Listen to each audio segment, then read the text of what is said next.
होता है। मैं आगरा से आचार्य अरुण कुमार गौतम सामने। और आप सब पूछ रहे होंगे कि मैंने अपने नाम के आगे आचार्य क्यों लगाया है, तो उसके विषय में सोचा थोड़ा सा बताना चाहूंगा। मैं धम्मपद संघ से जुड़ा और मैंने आचार्य का कोर्स किया। तो जो उसमें जो गाथा है तीसरी वाली, अकोची मंग अवधि मंग अजीनी मंग आहासी में ये चेतन उपनयंती बेरंग तेसंग न समंती, यानी कि उसने मुझे मारा, उसने मुझे डांटा, उसने मुझे जीत लिया, उसने मेरा सब कुछ लूट लिया, ऐसा जो मन में बनाए रखते हैं उनका वैर शांत कभी शांत नहीं होता। और अक्सर ऐसा ही हमारे जीवन में होता है। हमारे भाई बंधु सगे संबंधी और रिश्तेदारों से कभी किसी बात पर छोटी बड़ी बात हो जाती है तो हम एक दूसरे से बड़ी गहरी खाई के रूप में बोलते नहीं है, ना ही बातचीत करते हैं, ना ही साथ में खाना बैठना, और बड़ा लंबा समय हो जाता है। तो हमारा जीवन में बड़ी कठिनाई होती है एक दूसरे से इस तरीके से व्यवहार करने में। वहीं पर भगवान बुद्ध चौथी गाथा में कहते हैं कि अगोची मंग अवधि मंग अजीनी मंग आहसी में यह चैतन्य न उपनयंती बेरंग तेसु पसमति। उसने मुझे मारा, उसने मुझे डांटा, उसने मुझे जीत लिया, उसने मेरा सब कुछ लूट लिया, ऐसा जो नहीं मन में बनाए रखते उनका वैर शांत हो जाता है।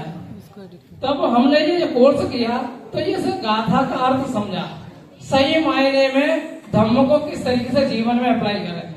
तो मेरे भी संबंध अपने भाई बंधुओं से और माता पिता के साथ अक्सर समस्या रहती थी, क्योंकि अगर कोई बात हो गई है तो मनमुटाव हो जाता था, लंबे समय तक बातचीत नहीं कर रहे हैं।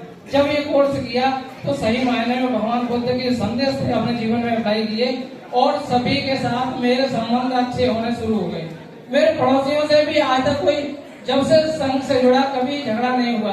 अगर किसी ने कोई बात भी कह दी तो उसे इग्नोर कर दिया, और इसी आचरण से उनके मन में भी ऐसे भाव आए कि नहीं, हमें भी अपने मन को परिवर्तन करना चाहिए कि जब कोई बात है तो उसे भूलने का प्रयास करना चाहिए। तो इससे हमारा जीवन और अच्छा होने लग गया और सभी के साथ बड़े अच्छे संबंध हो गए। आज मेरे भाई, मेरे माता पिता सभी मेरे से अच्छी तरीके से मतलब सब साथ रहते हैं। और इन्हीं गाथाओं के प्रयोग से हमारी जो रिश्तेदारियों में मनमुटाव थे वो दूर किए। तो भगवान बुद्ध पांचवी गाथा में इस बात का भी वर्णन करते हैं कि ना ये वेरे वेरानी सम्मति गुदाचन अवेरे सम्मति है धमो सनातन, यानी इस संसार में बैर का कभी अंत नहीं होता, अवैर से ही वैर का अंत होता है, यही सनातन धर्म है। तो हमें सभी को ये चीज समझनी चाहिए कि अगर किसी ने कोई बात कह दी या कोई बात होगी तो हमें गांठ नहीं बांधनी चाहिए, और हम सही तरह से अपने जीवन में धर्म को समझेंगे तो हम उसका सही तरीके से आचरण करके अपने जीवन में आचरण करके अपने जीवन को सुखी बना सकते हैं। धर्म का हमारे जीवन में महत्व होना चाहिए, ना कि मंदिर और मस्जिद में।